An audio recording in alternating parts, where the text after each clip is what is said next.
Okay. Now, when it comes to medical card, there are these three things that people always got confused. I want to address it today. Okay, before we talk about the features, which is these are the more important, significant features of a medical insurance, namely co-insurance, co-payment, and deductible. How does it work?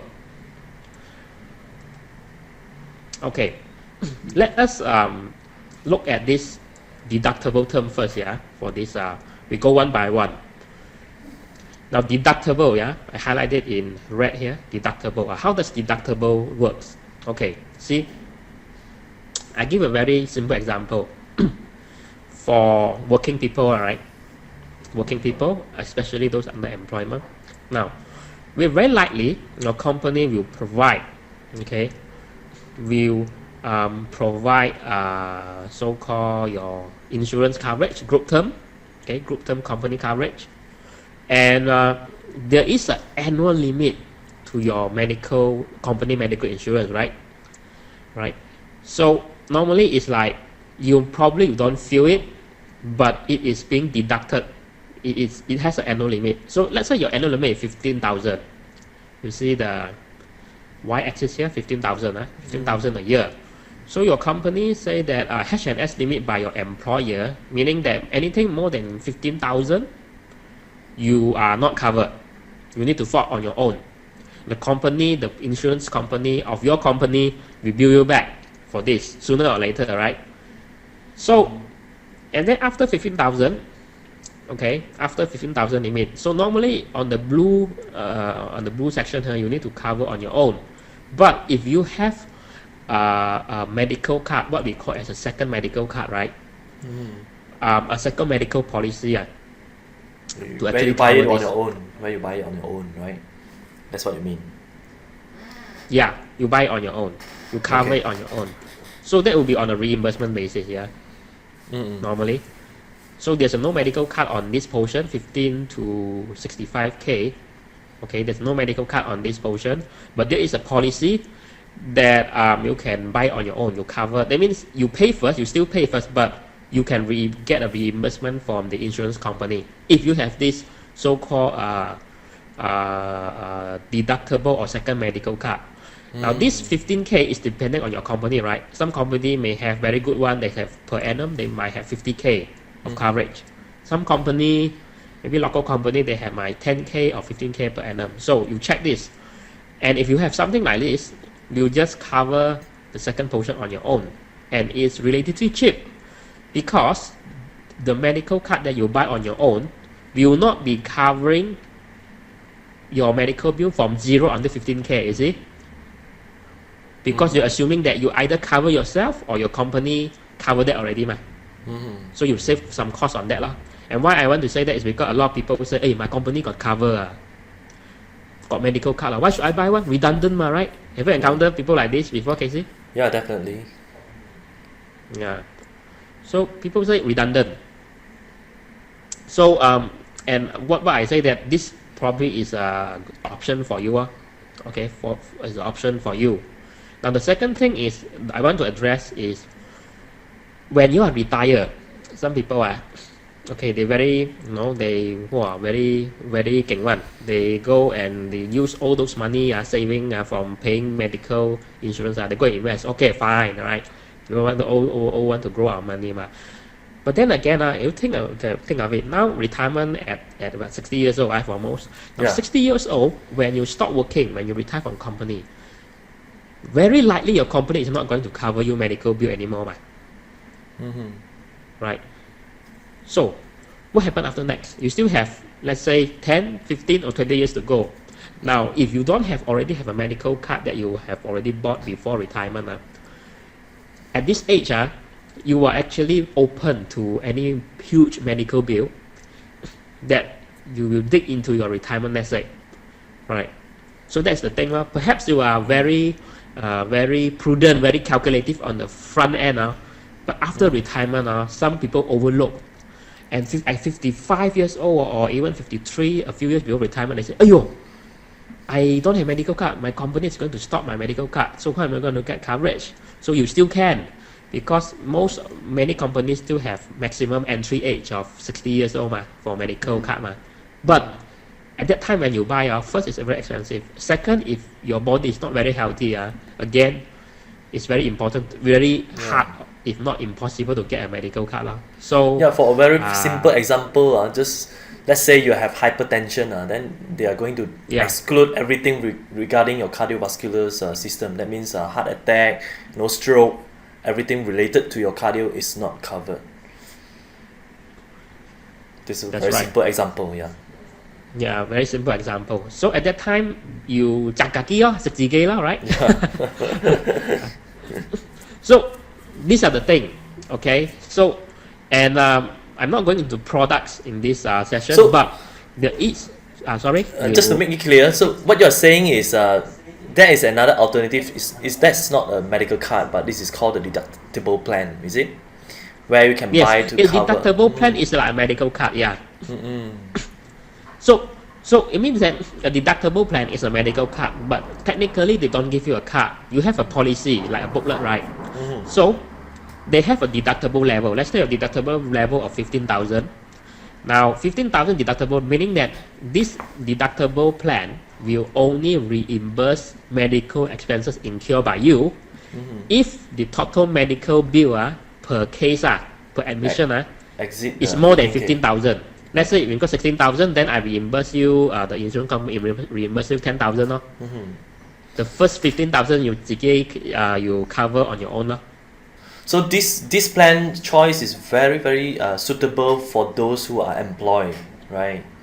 So you don't have to buy another medical card because it will be redundant, because it's covering the same 15,000 at the first 15,000, right? Yes. Okay. So So the thing is, only 2 insurance company in the market that offers this card, right? 2 insurance company. Now, one of it is deductible all the way, meaning that until you're 80 years old, they only reimburse you based on how much you exceed 15,000. Okay. Right? And the second insurance company, it also offer this feature, but with one additional feature. If you see my graph over here, you see at 55 retirement. Right? So this card will actually auto convert your deductible plan to a full medical card at 55 years old, means that after you retire. So your company medical stop, and this card comes into picture, it becomes your full medical card that you can admit into hospital, and it's like credit card cashless admission. So it will auto convert to a full medical card from a deductible plan to a full medical card at the age of 55 without further medical underwriting. That's very important, right? Means that you don't need to access your body condition at that time. It access your body condition during the application. Let's say if you are 30 now, you buy now you're guaranteed of a full medical card at the age of 55 after you retire. Although now it's 60 but the plan is still sticks at 55 years old. Okay. So no redundancy, and you got a medical card. It'll be more cost effective, I'll say. Yes, very cost effective. Okay. Very good.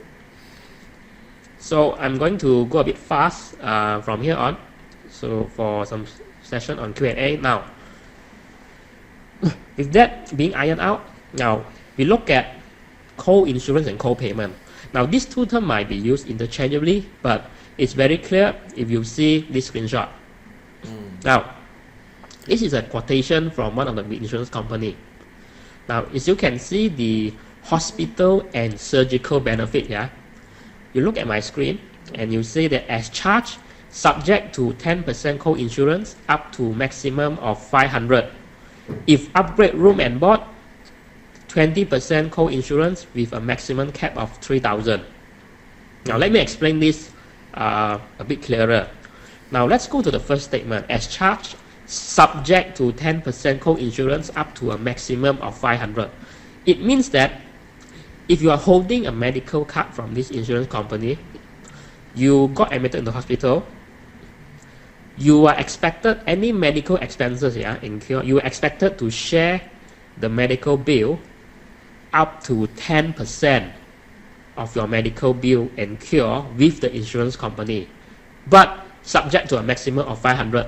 Let's say if you incur a cost of 100,000, so 10% of 100,000 is how much? 10,000. 10,000, right? But you're not going to pay 10,000. You're only going to pay 500 only because it's capped at 500. This is, I think, insurance company want to incur this because have this term because they don't want people got admitted for hospital for small matter. See? Yeah. I think that's the rate now. Yeah, their story like they some patient, in fact they are not sick, they just treat the hospital like a hotel. When they go to somewhere, they go to JB, they want to save the hotel cost, they will just admit into hospital and stay in hospital. There's a story I heard somewhere. There's a story I heard somewhere. Just kidding. Really? Oh man, it's not a good place to be, man. Oh man, I mean, there is something. Again, okay, there are people like that. Okay. Okay, crack me up, Casey. I never heard of this, but all right. So this one is still okay. I mean, 10% of co-insurance up to maximum of this is co-insurance. Okay. So some medical insurance, medical card, they don't have this clause one, and some people prefer this clause. I mean, if good, for me, if it's good, if you don't have this clause, meaning that you don't have co-insurance clause, I mean, anything you admitted, then you get covered. Yeah. But again, people who have holding this kind of medical card without a co-insurance clause, they will have misused it as what Casey described, right? Probably too much of this claim, then insurance company, maybe they will revise their medical card and they say they insert this clause to say have a co-insurance already. Yeah. So the second thing is, now the second statement is saying if upgrade room and board. Now this is very important. The first statement is actually regardless if you have you downgrade your room and board, you stick to your room and board rate, which is 200 here. Regardless what you do, you need to share the cost already. Now the second statement is if upgrade room and board. Now what it means that if you voluntarily upgrade room and board let's say 200 ringgit room and board Now you go into a hospital A, like maybe Glen Eagles, right? So Glen Eagles say, 200 ringgit the your medical card, you cannot stay in one person in one room. You must stay in a 2-bedded room. Then you not satisfied, you say that no, I want to stay in one room, right? So you upgrade to 300, all right? Now a lot of people will think that upgrade 200, I stay for 3 days. Then I only pay the difference of 100 for 3 days, right? From 200 to 300, so I may pay the difference of 300, right, the room and board. Now the thing is, almost all, but not all, most insurance company, we have this call, if you voluntarily, you suka upgrade a room and board, then they will penalty you up to 20% of your medical bill, meaning that you need to share with the insurance. Sorry? Yeah, it's the 20% of the total bill. It's not just the room and board, right?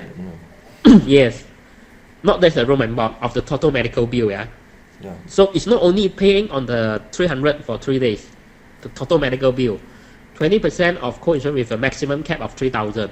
Now they cap it at 3,000. Again, there's a cap, I mean, the cap is, it's still not too bad, but the cap is a bit higher. Some insurance company they have a cap of 1,000, they have a cap of 3,000. Now this thing is this second clause, this when you upgrade room and board, the proper term would be a co-payment. So as you can see, when you say co-payment is something that you do voluntarily. The co-payment will only come in if you upgrade your room and board by your own choice. But co-insurance is not by your own choice. The clause is already in the medical card already. So that's the difference. Okay. So I'll speak for 5 more minutes. Then 5 more minutes or so before we go to Q&A. Now, again, this is to visualize how these all things work. Now, if you have medical card which says that 80-20 co-insurance example, right? So what you have here is the first type, probably if you have a deductible card. So deductible would be, it comes with deductible always start from zero until a certain limit, let's say 15,000 a year. Now after that, the co-insurance, some company will have a co-insurance come in where they say that 20% you pay. Okay, you pay. 80% co-insurance pay. All right. And the third section, the red section here, some insurance company, you say that if you are over a certain limit, then the insurance company will pay you 100%.